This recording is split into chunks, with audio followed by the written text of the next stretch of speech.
राम मंदिर चढ़ावा चोरी पर एसआईटी आज सीएम योगी को सौंप सकती है अपनी प्रारंभिक रिपोर्ट। सूत्रों का दावा, एसआईटी ने अपनी रिपोर्ट में राम मंदिर ट्रस्ट में सुधार के लिए कुछ सिफारिशें की हैं।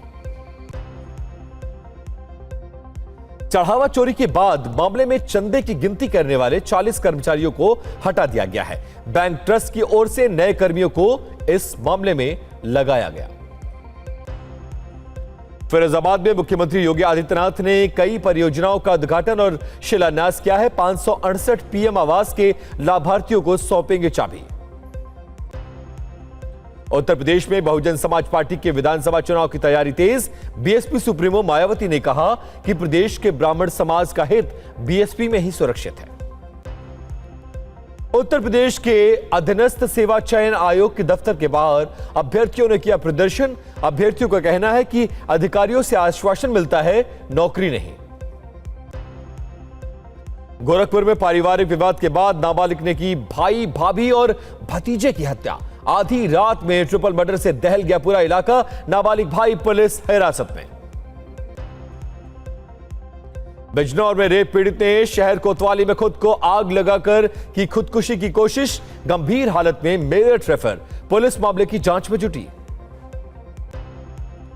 सहारनपुर में पुलिस मुठभेड़ में मारा गया 1 लाख का इनामी बदमाश ललन सिंह। बिहार के समस्तीपुर के रहने वाले इस बदमाश की पुलिस को कई मामलों में थी तलाश। प्रयागराज में नाबालिग का अपहरण और गैंगरेप का मुख्य अभियुक्त मुठभेड़ के बाद गिरफ्तार। गैंगरेप में शामिल बाकी अभियुक्तों की तलाश में जुटी हुई है पुलिस। संभल के एक होटल में कॉलेज के पूर्व मैनेजर का शव मिलने से हड़कंप। कमरे में शराब की बोतलें भी मिली। शुरुआती जांच में ज्यादा शराब पीने से मौत की आशंका। गोरखपुर में पुलिस ने फर्जी बैंक अधिकारी बनकर ठगी करने वाले गिरोह के 2 सदस्यों को गिरफ्तार किया है। बैंक में फिक्स डिपॉजिट, ज्यादा ब्याज दिलाने के नाम पर करते थे ठगी का धंधा। गाजियाबाद के नए बस अड्डे के पास उत्तराखंड रोडवेज की बस हादसे का हुई शिकार। बस में सवार 20 से ज्यादा यात्री घायल। हादसे का कारण इलाके में लगा ट्रैफिक जाम बना है। मुरादाबाद में फल बेचने के विवाद में 2 गुटों के बीच हुई हिंसक झड़प। घटना का वीडियो वायरल। पुलिस वीडियो के जरिए मारपीट करने वालों की पहचान करने में जुटी हुई है। नोएडा के सेक्टर 9 में एक इलेक्ट्रॉनिक शोरूम में लगी भीषण आग। आग से लाखों का नुकसान। हादसे में किसी के हताहत होने की कोई खबर नहीं है। अभिनेता पंकज त्रिपाठी के भाई पर हमले के अभियुक्त को गिरफ्तार कर लिया गया है। बड़ा अपडेट सामने आ रहा है। जमीनी विवाद में अभियुक्त ने पंकज त्रिपाठी के भाई पर कुल्हाड़ी से हमला किया था। हाई प्रोफाइल मामला होने की वजह से पुलिस तुरंत हरकत में आई और अभियुक्त को पकड़ने के साथ कुल्हाड़ी और खून से सने कपड़े भी बरामद कर लिए। तो पंकज त्रिपाठी के भाई पर हमला करने वाले को गिरफ्तार कर लिया गया। कुल्हाड़ी और खून से सने कपड़े भी बरामद किए गए। पंजाब के निहंगों ने उत्तराखंड में गुरुद्वारे पर कब्जा कर लिया। रुद्रप्रयाग के नगरासू गुरुद्वारे में उन्होंने 2 लोगों को बंधक भी बना लिया। और उसके बाद क्या हुआ, ताजा अपडेट क्या है, देखिए आप। तस्वीरें रुद्रप्रयाग के नगरासू गुरुद्वारे की हैं। 36 घंटे तक हाई वोल्टेज विवाद हुआ। गुरुद्वारे की छत पर चढ़े 7 निहंग अब नीचे उतर चुके हैं, जबकि प्रशासन और सुरक्षा एजेंसियां लगातार बातचीत के जरिए समाधान निकालने में जुटी हैं। प्रशासन का दावा है कि वार्ता सफल रही। इससे पहले निहंगों ने एक श्रद्धालु को कथित तौर पर बंधक बना लिया था। 7 निहंगों ने गुरुद्वारे की छत पर चढ़कर हथियार भी लहराए थे। अब तफ्तीश में पर्दाफाश हुआ है कि गुरुद्वारे में किसी बात को लेकर मतभेद हुआ था, जिसके बाद पुलिस पहुंची और उन्हें लगा कि पुलिस उनके कारण आई है, इसलिए उन्होंने ऊपर जाकर मोर्चा संभाल लिया। वहीं निहंग ने वीडियो में कहा कि वो सुरक्षित नीचे आ गए हैं, गुरु घर में हैं और अपने घर लौट रहे हैं। उन्होंने पुलिस प्रशासन की ओर से मिले सहयोग की तारीफ की। वहीं प्रशासन ने साफ किया है कि हेमकुंड साहिब और 4 धाम यात्रा सुचारू रूप से चल रही है। गुरुद्वारे में लंगर और अरदास की व्यवस्था पहले की तरह जारी है। इससे पहले हालात बिगड़े, सेना से मदद मांगी गई थी, जिसके बाद आईटीबीपी की टीम मौके पर पहुंची। आईटीबीपी के जवानों ने जैसे तैसे हालात पर काबू पाया। और मुंबई में आज एक BMW कार हादसे का शिकार हो गई। दुर्घटना में 2 लोगों की मौत हुई है, जबकि एक युवक गंभीर रूप से घायल हो गया है। रिपोर्ट देखिए। हादसे के बाद की इन तस्वीरों को देखिए। गाड़ी का अगला हिस्सा पूरी तरह से पिचक चुका है। ऐसे में जो लोग हादसे के समय गाड़ी के आगे बैठे होंगे, उनकी हालत क्या रही होगी अंदाजा लगाना मुश्किल नहीं।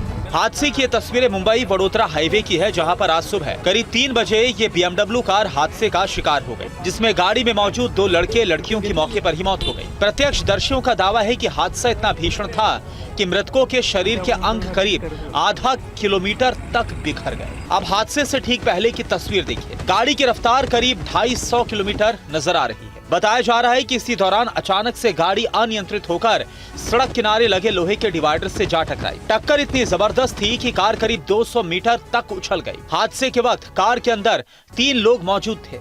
एक लड़के लड़की ने मौके पर ही दम तोड़ दिया, जबकि एक दूसरे लड़के को गंभीर हालत में ठाणे अस्पताल में भर्ती कराया गया है। गाड़ी में मौजूद एक लड़के का जन्मदिन था, जिसका जन्मदिन मनाने के बाद सभी घर लौट रहे थे। इसी दौरान ये भीषण हादसा हुआ। हैदराबाद में एक महिला की सड़क हादसे में मौत हो गई। हादसे के 2 सीसीटीवी फुटेज सामने आए। देखिए कैसे तेज रफ्तार से ये कार आगे बढ़ रही है। जिस तरह से खाली सड़क पर गाड़ी का बैलेंस बिगड़ रहा है, उसे देखकर लगता है कि शायद गाड़ी चलाने वाले को गाड़ी चलाने में दिक्कत हो रही है। कुछ ही देर के बाद ये कार तेज रफ्तार से सड़क किनारे जा रही एक महिला से टकरा जाती है। अब हादसे का ये दूसरा सीसीटीवी वीडियो आप देखिए। एक महिला एक गली से निकलकर सड़क किनारे चल रही होती है। सड़क बिल्कुल खाली थी, फिर भी ये कार सड़क किनारे चल रही इस महिला को कुचलते हुए आगे बढ़ जाती है, जिसमें इस महिला की मौत हो जाती है। हादसे के वक्त एक और शख्स सड़क किनारे चल रहा होता है, लेकिन ये तेजी के साथ खुद को गाड़ी की चपेट में आने से बचा लेता है, जिसके चलते उसकी जान बच जाती है। हादसे में जान गंवाने वाली महिला की पहचान एक नर्स के तौर पर हुई है, जो सुबह के समय अपने काम पर जा रही थी, तभी इस भीषण हादसे का शिकार हो जाती है। शुरुआती जांच में ये पता चला कि एक शख्स ने किराए पर चलाने के लिए गाड़ी ली थी। हादसे के बाद ड्राइवर घटनास्थल से फरार हो जाता है। जांच में पता चला कि गाड़ी चला रहा शख्स एक स्थानीय नेता का बेटा था। पुलिस गाड़ी चालक की तलाश में जुटी है। हैदराबाद के मीरपेट इलाके में केमिकल बॉक्स फटने से जोरदार धमाका हुआ और इस दर्दनाक हादसे में एक शख्स की मौत हो गई। अब सवाल यह है कि विस्फोटक कहां से आया और धमाका कैसे हुआ। भीषण विस्फोट की इन तस्वीरों को देखिए। सब कुछ सामान्य नजर आ रहा था, तभी वेयरहाउस में भीषण धमाका हुआ और पूरा इलाका थर्रा उठा। अफरा तफरी मच गई। केमिकल बॉक्स फटने से 35 साल के वर्कर अनूप प्रधान की मौके पर ही मौत हो गई। धमाका इतना तेज था कि मृतक के शरीर के अंग कई मीटर दूर जाकर गिरे। धमाके की आवाज से शरीर के टुकड़े करीब 10 मीटर तक बिखर गए और इस धमाके की आवाज कई किलोमीटर तक सुनी गई है। इस घटना के बाद पुलिस और फॉरेंसिक की टीमें मौके पर पहुंच गई। पूरी घटना की तफ्तीश जारी है। मौके से कई सबूत भी जुटाए गए हैं। पूरे इलाके को सील कर दिया गया है, तो शव को पोस्टमार्टम के लिए भेजा गया है। फिलहाल पुलिस ने मामला दर्ज कर लिया है।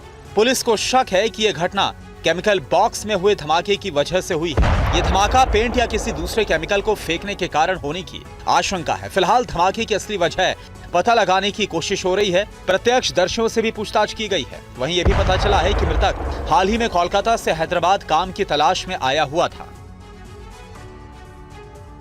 और यूपी के गोरखपुर में ट्रिपल मर्डर से सनसनी फैल गई। यहां एक नाबालिग ने अपने भाई और भाभी और भतीजे की हत्या कर दी। पुलिस मामले की जांच में जुट गई।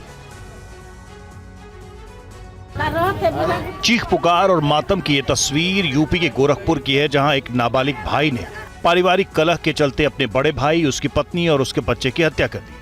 पुलिस के मुताबिक रात करीब 3 बजे अभियुक्त धारदार हथियार के साथ कमरे में घुसा और सभी पर ताबड़तोड़ वार कर तीनों को हमेशा के लिए मौत की नींद सुला दी। सूचना मिलने पर पुलिस ने छोटे भाई को पकड़ लिया और शवों को कब्जे में लेकर पोस्टमार्टम के लिए भेज दिया।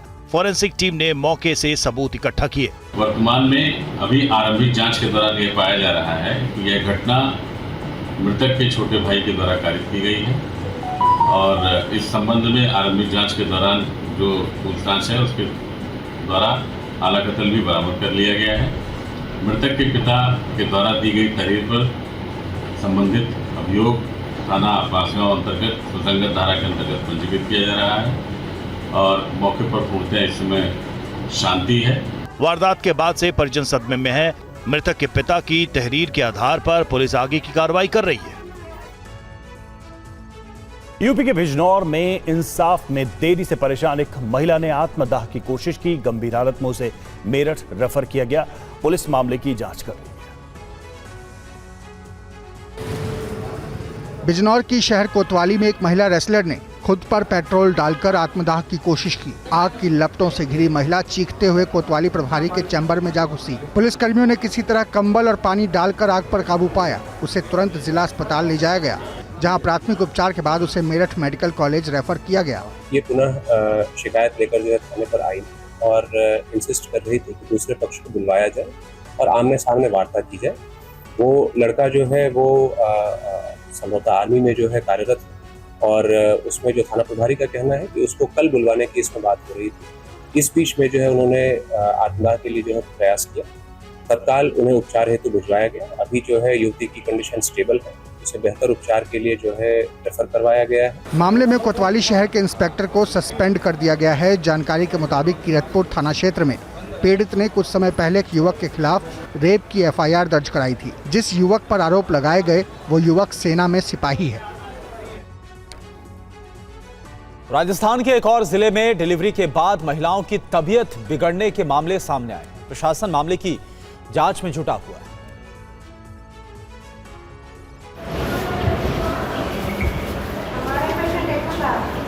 कोटा और बीकानेर के बाद अब जोधपुर के पावटा जिले के अस्पताल में महिलाओं की तबीयत बिगड़ने का मामला सामने आ रहा है।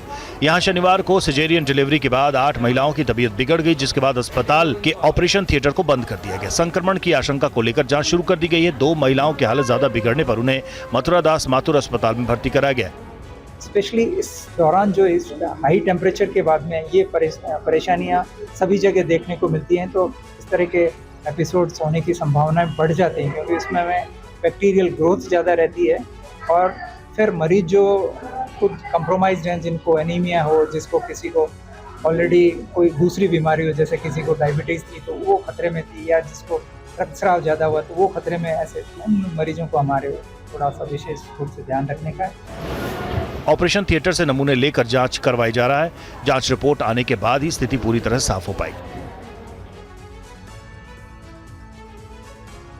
और यूपी के संभल में एक होटल से शख्स का शव बरामद हुआ है, जिसके बाद हड़कंप मच गया। होटल के कमरे से शराब की बोतलें भी बरामद हुई है। पुलिस इस पूरे मामले की जांच कर रही है। संभल के होटल के एक कमरे में एक शख्स की संदिग्ध हालत में मौत हो गई। मृतक की पहचान जवाहर रोड चंदौसी निवासी सोमेश अग्रवाल के बेटे अभिनव अग्रवाल के रूप में हुई है। अभिनव संभल के एसएम कॉलेज के पूर्व वाइस प्रेसिडेंट थे। फॉरेंसिक टीम ने कमरे से जरूरी सबूत इकट्ठा किए। पुलिस के मुताबिक मामले में पोस्टमार्टम रिपोर्ट से मौत का सही कारण स्पष्ट हो सकेगा। पुलिस ने शव पोस्टमार्टम के लिए भेज दिया है। देखिए, अभी कोई ऐसा प्राइमा फेसी जो फील्ड यूनिट को कोई ऐसा एविडेंस नहीं मिला है। कोई ऐसे जाहिरा कोई चोट भी नहीं है बॉडी पे। और जो अभी प्राथमिक जानकारी मिली है, कमरे में कुछ शराब की ग्लासेस रखी हुई हैं और ये पता चला है कि शायद ये शराब अधिक पीते थे, जिसकी वजह से कोई कॉम्प्लिकेशन बनी हुई है। सर, ये अकेले रुके हुए थे यहाँ पर या कोई और? अभी तक जो हमारी प्राथमिक जानकारी है, ये अकेले ही कल इन्होंने चेक इन किया था और अकेले ही रुके हुए थे। होटल के कर्मचारियों ने पुलिस को पूछताछ में बताया कि वो शनिवार की सुबह अकेले होटल में आए थे और अकेले ही वहां पर रुके हुए थे। यूपी के प्रयागराज में रेप केस के अभियुक्त मुशर्रफ का हाफ एनकाउंटर हुआ। उसके दोनों पैरों में गोलियां लगी। तस्वीरें प्रयागराज में हुए हाफ एनकाउंटर की हैं। 14 साल की नाबालिग किशोरी से रेप करने वाले अभियुक्त मुशर्रफ को पुलिस ने मुठभेड़ के दौरान गिरफ्तार कर लिया। अभियुक्त की तलाश में पुलिस की 3 टीमें लगी थी। पूरा मुफ्ती इलाके में छापेमारी के दौरान पुलिस की घेराबंदी हुई तो उसने पुलिस टीम पर फायरिंग शुरू कर दी। जवाबी फायरिंग में मुशर्रफ के दोनों पैरों में गोली लगी और वो जमीन पर गिर गया। जख्मी हालत में पुलिस ने उसे अस्पताल में भर्ती कराया। डीसीपी सिटी मनीष शांडिल्य के मुताबिक अभियुक्त ने अंधेरे में पुलिस पर फायरिंग की, जिसके बाद पुलिस को फायरिंग करनी पड़ी। उसके कब्जे से एक तमंचा मिला है। पुलिस चेकिंग के दौरान वांछित अभियुक्त मुशर्रफ का पुलिस पार्टी से सामना हुआ। इसमें मुशर्रफ के द्वारा पुलिस पार्टी के ऊपर भागते हुए फायर किया गया। तो जवाबी कार्रवाई में पुलिस पार्टी द्वारा भी जब फायरिंग की कार्रवाई की गई तो उसमें वांछित अभियुक्त मुशर्रफ के दोनों पैरों पर गोलियां लगी हैं और घटनास्थल से मुशर्रफ के पास से एक अवैध तमंचा भी बरामद हुआ है। महाराष्ट्र के नासिक में एक इमारत की छत पर बोरी में एक युवक का शव मिलने के बाद सनसनी फैल गई। पुलिस ने शव को पोस्टमार्टम के लिए भेज दिया है। आसपास लगे सीसीटीवी कैमरों के आधार पर पुलिस मामले की तफ्तीश कर रही है। महाराष्ट्र के नासिक शहर में सनसनीखेज घटना सामने आई है। शहर के कामगार नगर इलाके में एक इमारत की छत पर बोरी में शव मिलने से हड़कंप मच गया। शुरुआती जानकारी से पता चला है कि युवक की हत्या की गई थी और उसके शव को बोरी में रखकर छत पर छिपा दिया गया था। रिपोर्ट्स के मुताबिक इलाके के लोगों को पिछले कुछ दिनों से बदबू आ रही थी। मामले की जांच करने पर उन्हें देर रात एक बिल्डिंग की छत पर बोरी में बंद एक शव मिला।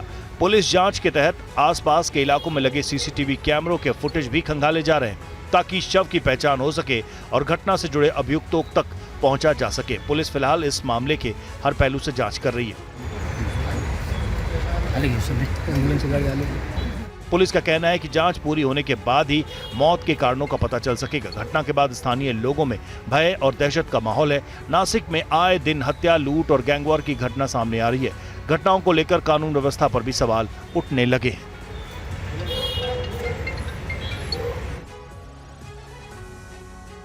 और यूपी के सहारनपुर में पुलिस मुठभेड़ में एक इनामी बदमाश ललन सिंह मारा गया है। बदमाश बिहार के समस्तीपुर के रहने वाला था। कई मामलों में पुलिस को उसकी काफी समय से तलाश थी, जिसके बाद बीती रात मुठभेड़ में मारा गया। मुठभेड़ की ये तस्वीरें यूपी के सहारनपुर जिले की हैं। यहाँ पुलिस ने कुख्यात अपराधी ललन सिंह उर्फ ललन का एनकाउंटर कर दिया और उसे ढेर कर दिया। मुठभेड़ 21 से 22 जून की रात को हुई। ललन पर वाराणसी पुलिस ने 1 लाख रुपए और चंदौली पुलिस ने 25,000 रुपए का इनाम घोषित किया था। एनकाउंटर के बाद पुलिस उसे CHC अस्पताल ले गई, जहां डॉक्टरों ने उसे मृत घोषित किया। मुठभेड़ के दौरान ललन का एक साथी मौके से फरार हो गया। पुलिस उसकी तलाश में जुटी है। ललन पर वाराणसी में सब इंस्पेक्टर को गोली मारकर सर्विस पिस्टल लूटने के मामले का आरोप है। चंदौली में फायरिंग और लूट की वारदात में भी उसका नाम सामने आया था।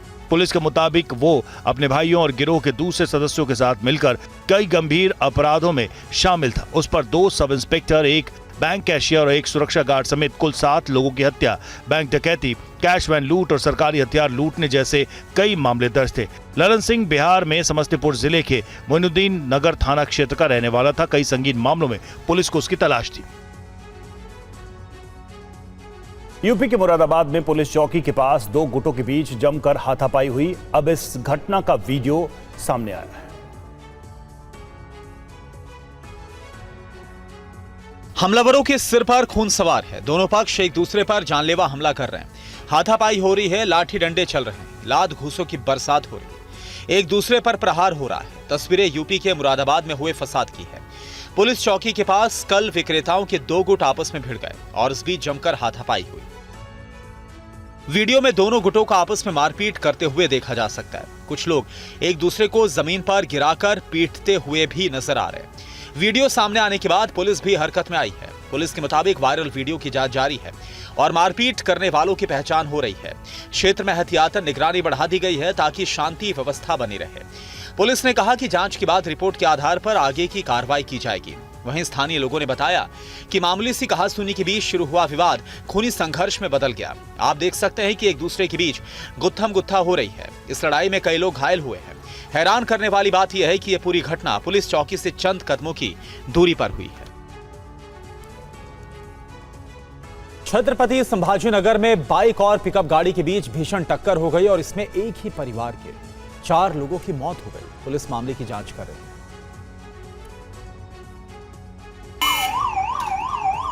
छत्रपति संभाजीनगर जिले में हुए एक भीषण सड़क हादसे में एक पूरा परिवार उजड़ गया। हादसा पैठण तालुका में हुआ, जहां पर एक ही परिवार के 4 लोगों की मौके पर ही मौत हो गई। जानकारी के अनुसार परिवार पाछोड़ के साप्ताहिक बाजार से खरीदारी कर बाइक से खंडाला की ओर लौट रहा था। इसी दौरान सामने से आ रही एक पिकअप गाड़ी से बाइक की जोरदार टक्कर हो गई। हादसा इतना भीषण था कि बाइक पर सवार 2 महिलाएं, 1 पुरुष और एक मासूम बच्चे की घटनास्थल पर ही मौत हो गई। दुर्घटना के बाद पूरे इलाके में शोक की लहर दौड़ गई और मौके पर बड़ी संख्या में लोगों की भीड़ जमा हो गई। हादसे में मारे गए लोगों की पहचान हो गई है। हादसे में 30 साल के सिद्धार्थ चौहान, 27 साल की पायल सिद्धार्थ चौहान, 5 साल की अंजना और 22 साल की संजना अभिषेक चौहान की मौत हो गई। हादसे के बाद से परिजन सदमे में है। घटना की सूचना मिलते ही पाचोड़ पुलिस मौके पर पहुंची। शवों को पोस्टमार्टम के लिए भेज दिया गया है और मामले की जांच जारी है।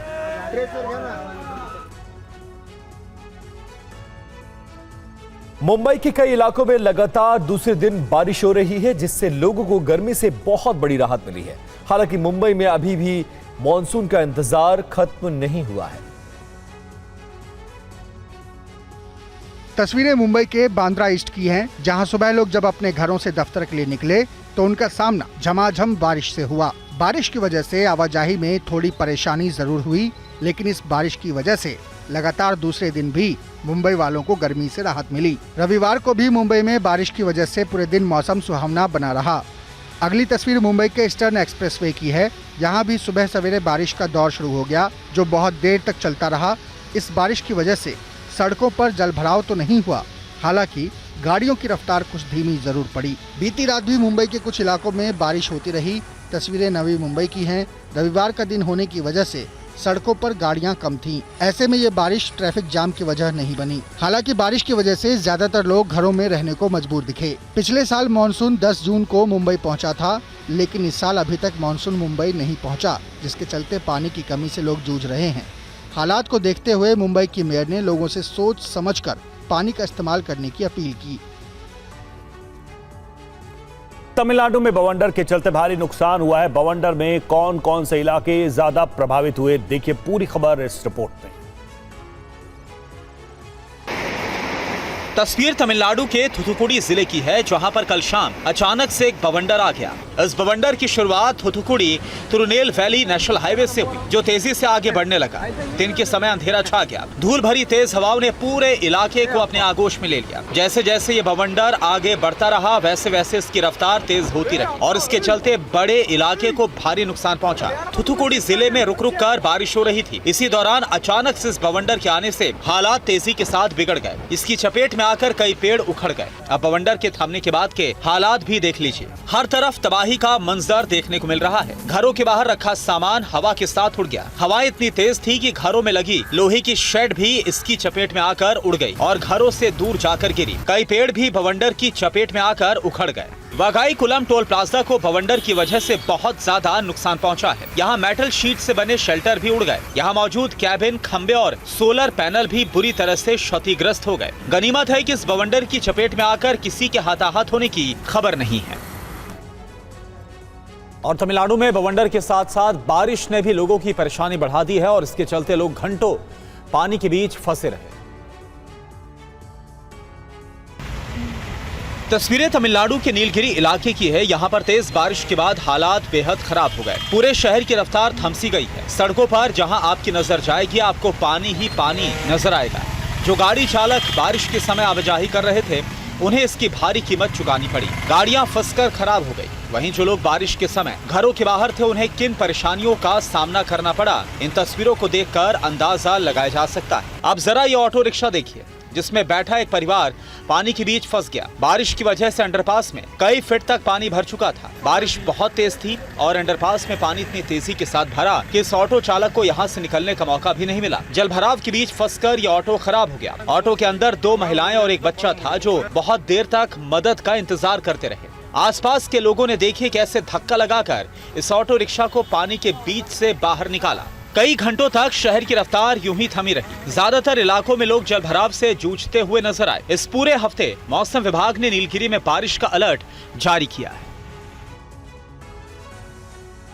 और आज से जम्मू में खीर भवानी मेले की शुरुआत हो गई है, जहां पूजा अर्चना के लिए बहुत बड़ी संख्या में श्रद्धालु पहुंच रहे हैं। रिपोर्ट देखिए। सुबह से ही खीर भवानी मेले में लोगों की भारी भीड़ उमड़ रही है। 3 दिन चलने वाले इस मेले का कश्मीरी पंडितों को साल भर इंतजार रहता है। ये लोग इस मेले में सिर्फ माता के दर्शन के लिए ही नहीं आते, बल्कि ये इनकी जिंदगी का वो समय होता है जब ये उस मिट्टी को छुपाते हैं जिसे इनके पूर्वज अपना घर कहा करते थे। लेकिन घाटी में आतंकवाद चरम पर पहुंचने की वजह से इन्हें जम्मू कश्मीर छोड़कर भागना पड़ा था। दहशत के कारण बड़ी संख्या में कश्मीरी हिंदुओं ने यहाँ आना बंद कर दिया था, लेकिन अब हालात सामान्य होने के बाद विस्थापित कश्मीरी हिंदू बड़ी संख्या में इस मेले में पहुंच रहे हैं। जिस मेले का, जिस इंटीग्रेशन का, जिस उखवत, जिस भाईचारे का हमें इंतजार था, वो फाइनली आ ही गया। 22 ऑफ जून हजारों में कश्मीरी यहाँ पे प्रिंसेस अपना दिन मना रहे हैं। द वेट इज ओवर, हजारों में यहाँ पे खुशी का माहौल है, खुशी का समा है। और नीट देश की सबसे प्रतिष्ठित मेडिकल प्रवेश परीक्षा, लाखों छात्र डॉक्टर बनने का सपना लेकर इस परीक्षा में बैठते हैं, लेकिन बिहार से सामने आई कहानी ने कई बड़े सवाल खड़े कर दिए हैं। कुछ चेहरे ऐसे हैं जो खुद मेडिकल कॉलेज तक पहुंच चुके हैं और कुछ ऐसे जो परीक्षा केंद्रों तक पहुंच तो गए, लेकिन उनकी मंशा कुछ और थी।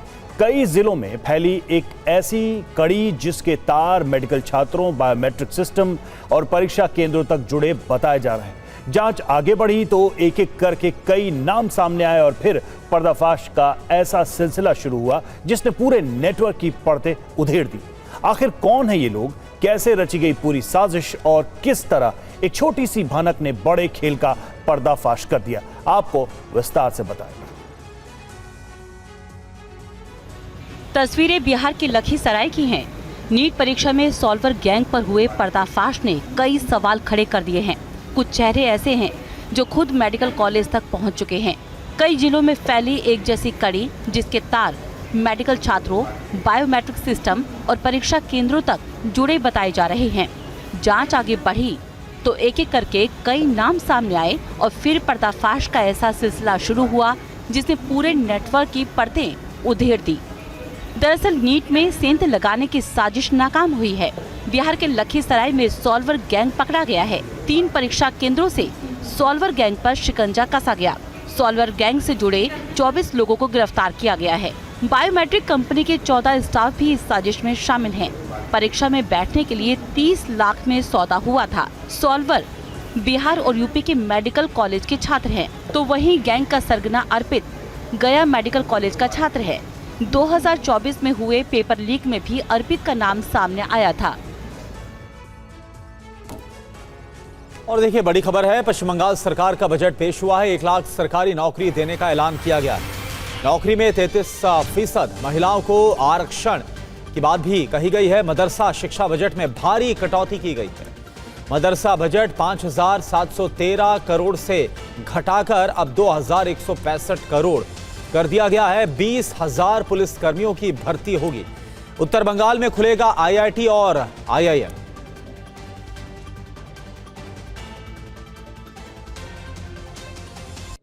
पश्चिम बंगाल की शुभेंदु सरकार का ये बजट सरकार बनने के बाद ये पहला बजट, और इसमें जो ऐलान किए गए हैं वो आपको बता रहे, जो बड़ी बातें निकलकर सामने आ रही। बजट पेश हुआ है पश्चिम बंगाल सरकार का और 1 लाख सरकारी नौकरी देने का ऐलान किया गया है। और रविशंकर दत्ता इस वक्त हमारे साथ जुड़े हैं और ज्यादा जानकारी के साथ। रविशंकर, जाहिर सी बात है शुभेंदु सरकार का ये पहला बजट है और इसमें जो कई बड़ी बातें निकलकर सामने आ रही है, और क्या है इस बजट में, जरा बताइए किन किन बातों का ध्यान रखा गया है?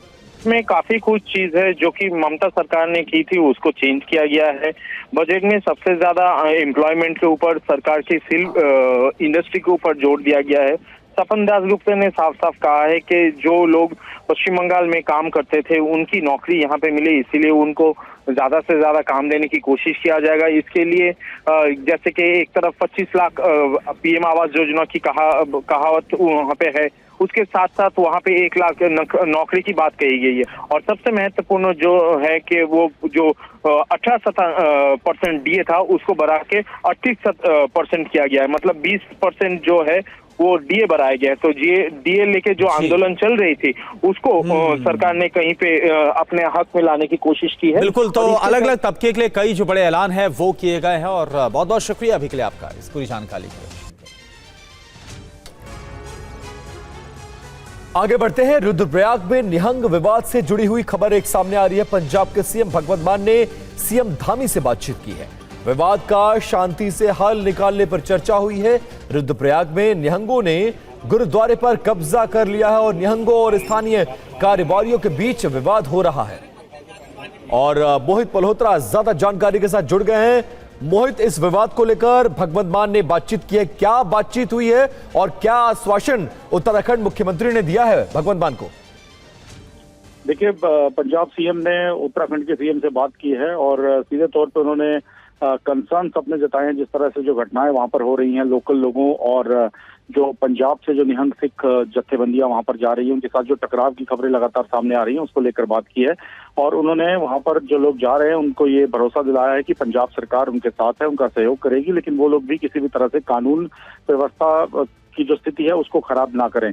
तो ये अपील की गई है। और इस पूरे जो विवाद चल रहा है वहां पर एक गुरुद्वारे के कब्जे को लेकर भी रुद्रप्रयाग में जो घटनाएं सामने आ रही हैं तो उसको लेकर भी पंजाब सीएम की तरफ से कहा गया है कि अगर उत्तराखंड सरकार चाहती है तो पंजाब सरकार के नुमाइंदे इस मामले में बीच में इंटरवीन करेंगे, बातचीत का रास्ता, बातचीत से इस पूरे मामले का कोई रास्ता, कोई हल निकालने का प्रयास किया जाएगा। ठीक है, बातचीत के जरिए हल निकालने का आश्वासन दिया जा रहा है और खुद मुख्यमंत्री धामी ने इस पूरे मामले में मोर्चा संभाला हुआ और बातचीत की जा रही है।